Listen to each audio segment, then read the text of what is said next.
পৃথিবীর দুটো মহাশক্তিধর দেশ, আমেরিকা, রাশিয়া।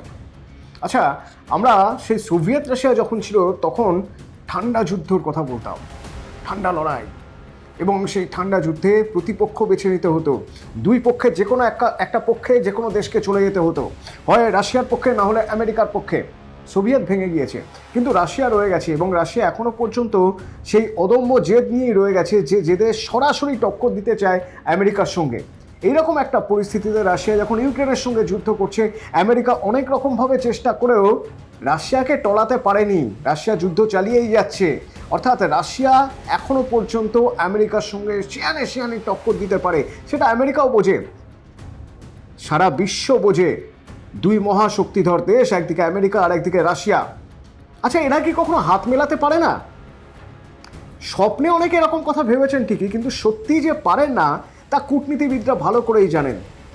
দুই শত্রু দেশ, ঘোষিত শত্রু দেশ বলা যেতে পারে, যারা একে অপরের উপর কখনো আঘাত হানেনি সরাসরি, কিন্তু একে অপরের সঙ্গে সুসম্পর্কও কোনোদিন রাখার কথা ভাবেনি, সেই দুই শত্রু দেশের এক দেশে আরেক দেশের বিমান যদি পৌঁছয়, কি হতে পারে?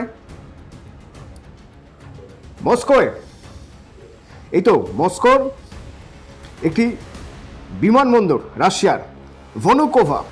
এই ভনুকোভা বিমানবন্দরে ওয়াশিংটন থেকে একটা সামরিক বিমান গিয়ে নেমেছে। না, আপনারা ভাবতেই পারেন যে তাকে হয়তো আকাশে মিসাইল ছুড়ে নামানো হয়েছে, এরকম কিছু নয়। একদম সেফ ল্যান্ডিং, পারফেক্ট ল্যান্ডিং। রাশিয়ায় আমেরিকার সামরিক বিমান। কেন? তাহলে কি পুরো বিশ্বের চোখে ধুলো দিয়ে কোনো এক কূটনৈতিক চাল চালা হচ্ছে, কোনো একটা আঁতাত তৈরি হচ্ছে, কোনো একটা সমঝোতার জায়গা তৈরি হচ্ছে আমেরিকা রাশিয়ার মধ্যে? এই প্রশ্ন কেন উঠছে? প্রথমত, এটা ফ্লাইট র্যাডারে ধরা গিয়েছে যে একটি বিমান, এই বিমান কলসাইনের মার্কিন বিমান লাটভিয়ার রাজধানী রিগা থেকে ছেড়েছিল। সেখানকার স্থানীয় সময় সকাল 8:50 এবং তারপর সকাল 10টার কিছু পরে মস্কোয় অবতরণ করে। রাশিয়া আমেরিকা কোনো তরফেই কেউ এই বিমানের কথা স্বীকার করছে না। কূটনৈতিক কারণ থাকতে পারে, স্বীকার নাই করতে পারে, কিন্তু এখানে বেশ কিছু সম্ভাবনার জায়গা তৈরি হয়ে যাচ্ছে। কেন? আমরা দেখেছি আমেরিকা রাশিয়ার মধ্যে এবছরের শুরু থেকেই কোথাও একটা কূটনৈতিক সমঝোতার জায়গা তৈরি হচ্ছে, এবং যখন রাশিয়া ইউক্রেন যুদ্ধ একেবারে মধ্যগগনে, সেই সময়ও দেখা গিয়েছে রাশিয়ার সঙ্গে একটা কূটনৈতিক সম্পর্ক স্থাপনের চেষ্টা আমেরিকা করে এসেছে, বা বলা ভালো পুতিনের সঙ্গে ডোনাল্ড ট্রাম্প একটা ভালো সম্পর্ক রেখে এসেছেন। এমনকি যখন কোনোভাবেই এই যুদ্ধ থামছে না, তখন বারবার জেলেন্সকির সঙ্গে, বারবার পুতিনের সঙ্গে বৈঠক করার চেষ্টা করেছেন, ফোনে কথা বলেছেন ডোনাল্ড ট্রাম্প, এবং পরিষ্কার বোঝা যাচ্ছিল ব্যবসায়ী মনস্ক ডোনাল্ড ট্রাম্প তিনি শুধুমাত্র দুই দেশের ভালো চেয়ে যুদ্ধ থামাতে চাইছেন না, বরং দুই দেশকে তিনি তার ব্যবসার কিছু অফার দিচ্ছেন, টোপ দিচ্ছেন, এবং বেশি টোপ দিচ্ছেন, বেশি অফার দিচ্ছেন রাশিয়াকে। তার কারণ জানেন, রাশিয়ার সঙ্গে যদি ভালো সম্পর্ক রাখা যায় বা রাশিয়ার সঙ্গে যদি ব্যবসা করা যায়, তাহলে আখেরে আমেরিকাই লাভবান হবে। যেমন অনেক বছর আগে আলাস্কা রাশিয়ার কাছ থেকে খুব সামান্য দামে কিনেছিল আমেরিকা। সবাই বলেছিল বিশ্বের সবচেয়ে বড় বোকামির কাজ করলে আমেরিকা, কিন্তু পরে দেখা গেল যে এটাই সবচেয়ে বেশি লাভবান করে তুলেছে আমেরিকাকে। তো আমেরিকা চায় রাশিয়ার সঙ্গে ব্যবসা করতে, রাশিয়ার প্রেসিডেন্টকে খুশি রাখতে, কিন্তু তার জন্য এরকম লুকিয়ে চুরিয়ে কেন? এর আগে তো ঘটা করে বৈঠক করেছে দুই দেশ, আলাস্কাতেই তো বৈঠক হয়েছে। লুকিয়ে চুরিয়ে ঘটা করে কেন? তাহলে কি এমন কিছু নিয়ে বৈঠক হবে যে বৈঠকের কথা কাকপক্ষীয় টের পাবে না? ডোনাল্ড ট্রাম্প এই ধরনের বিমানে করে কখনোই যাবেন না। তার নিরাপত্তার ব্যবস্থা রয়েছে, যদিও সেই নিরাপত্তার ব্যবস্থা কত যে মারাত্মক সে আমরা জানি।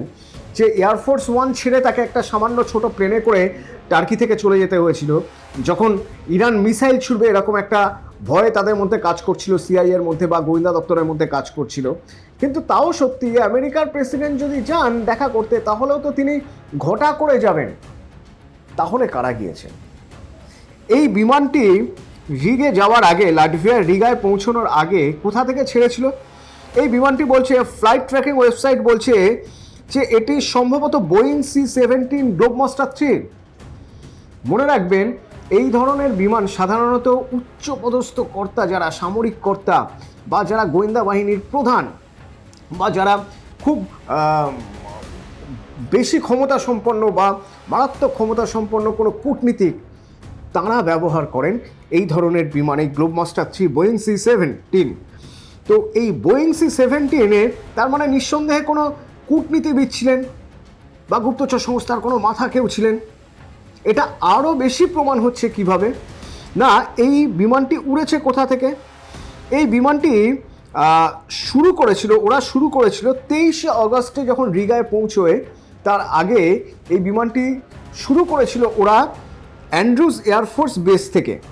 এই অ্যান্ড্রুজ এয়ারফোর্স বেস, এটাকে বলা হয় যে মার্কিন যুক্তরাষ্ট্রের শীর্ষ সরকারি কর্মকর্তারা এখানে যাতায়াত করেন, মানে একদম টপ লেভেলের বস অফিসিয়াল যারা, তারা এখানে যাতায়াত করেন। তো সেই অ্যান্ড্রুজ এয়ারফোর্স বেস থেকে এই বিমানটি যাত্রা করে। এবং মনে রাখবেন যে যখন এয়ারফোর্স 1 ফ্লাই করে তখন এখান থেকেই সেটা ফ্লাই করে, মানে হ্যাঙ্গার, এয়ারফোর্স 1-এর হ্যাঙ্গার থাকে হচ্ছে এখানেই, এই অ্যান্ড্রুজ এয়ারফোর্স বেস থেকে এটা প্রথম ওরা শুরু করলো। তারপরে লাটভিয়ার রাজধানী রিগায় গিয়ে পৌঁছলো, সেখান থেকে চলে গেল মস্কোয়। কয়েকটা গুরুত্বপূর্ণ জায়গা এখানে রয়ে গেছে। প্রথমত, এই মুহূর্তে যা মানে জিও পলিটিক্স ঠিক যে জায়গায় দাঁড়িয়ে রয়েছে, সেখানে দেখতে গেলে আমেরিকা রাশিয়ার মধ্যে যদি ভালো সম্পর্ক তৈরি করতে হয় তাহলে কাদের কাদের চক্ষুশূল হতে হবে। চীন ভালোভাবে নেবে না, ইউরোপ ভালোভাবে নেবে না। যদিও ন্যাটোয় যে আমেরিকা থাকতে চাইছে না, সেটা ঠাড়ে ঠোড়ে অনেকবারই আমেরিকা বুঝিয়ে দিয়েছে। কিন্তু ইউরোপের জন্য এটা একটা বড় চিন্তার কারণ হয়ে যেতে পারে যে যদি রাশিয়া আর আমেরিকার মধ্যে এমন কোনো চুক্তি হয় যে চুক্তি গোপনে এবং দুই দেশের অর্থনৈতিক, বাণিজ্যিক, সামরিক সমঝোতার জায়গায় যদি আসে, সেই ভাবনা চিন্তার জায়গা থেকে কোনো চুক্তি হলে সবচেয়ে বেশি চাপে পড়তে পারে ইউরোপ। কারণ ইউরোপ কোনো না কোনোভাবে ইউক্রেনের হয়ে এই রাশিয়ার বিরুদ্ধে যুদ্ধে জড়িয়ে পড়েছে। আর যদি আমেরিকা ন্যাটো থেকে পুরোপুরি সরে যায় আর আমেরিকা রাশিয়ার সঙ্গে যৌথভাবে এগোতে থাকে, তাহলে অর্থনৈতিকভাবে, সামরিক দিক থেকে সব রকমভাবেই চাপে পড়ে যাবে ইউরোপ। দ্বিতীয়ত, চীন। এতদিন পর্যন্ত মনে করা হচ্ছিল আমেরিকা রাশিয়া ঘোষিত শত্রু, সেদিক থেকে রাশিয়া আর চীনের মধ্যে একটা মৈত্রীর সম্পর্ক রয়েছে, কিছু বোঝাপড়া, কিছু সমঝোতা রয়ে গিয়েছে।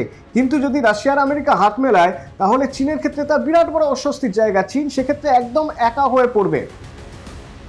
তো চীন পুরোপুরি নজরে রেখেছে যে আসলে ওই বিমানে কারা ছিলেন, এবং নজরে রেখেছে ইউরোপ যে একটা বিমান, যে বিমান আমেরিকার সামরিক বিমান, নামলো রাশিয়ায়, এবং বিমানটি যেখান থেকে যেভাবে এসেছে তাতে বোঝা যাচ্ছে এই বিমানে কোনো উচ্চপদস্থ কূটনীতিক বা কোনো অফিসার তিনি গিয়েছেন।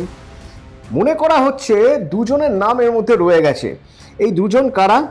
এই দুজনের একজন হচ্ছেন কুশনার, আরেকজন উইটকফ। এই কুশনার আর উইটকফকে, কুশনার আর উইটকফ এরা দুজন হচ্ছে মার্কিন বিশেষ দূত, অ্যাম্বাসেডার জ্যারেড কুশনার আর স্টিভ উইটকফ। তো স্টিভ উইটকফ আর জ্যারেড কুশনারের কথা কেন বলা হচ্ছে, তার কারণ এরা এর আগে জানুয়ারিতে মস্কোয় গিয়েছিলেন কূটনৈতিক কিছু আলোচনা করতে, রাশিয়া ইউক্রেনের যুদ্ধ, রাশিয়ার সঙ্গে বাণিজ্যিক সম্পর্ক, এইসব নিয়ে আলোচনা করতে। তো মনে করা হচ্ছে এই দুজনই হয়তো ওই প্লেনে ছিলেন। কিন্তু কি আলোচনা হয়েছে তাদের মধ্যে, তা নিয়ে সারা বিশ্বে জল্পনা চলছে। এবং ওই যে কিছুটা হলেও চাপে থাকছে ইউরোপের দেশগুলো, আর কিছুটা হলেও চাপে থাকছে চীন। কারণ রাশিয়া আর আমেরিকার মধ্যে কোনো বন্ধুত্বপূর্ণ চুক্তি হলে আখেরে ক্ষতি ইউরোপের আর চীনের।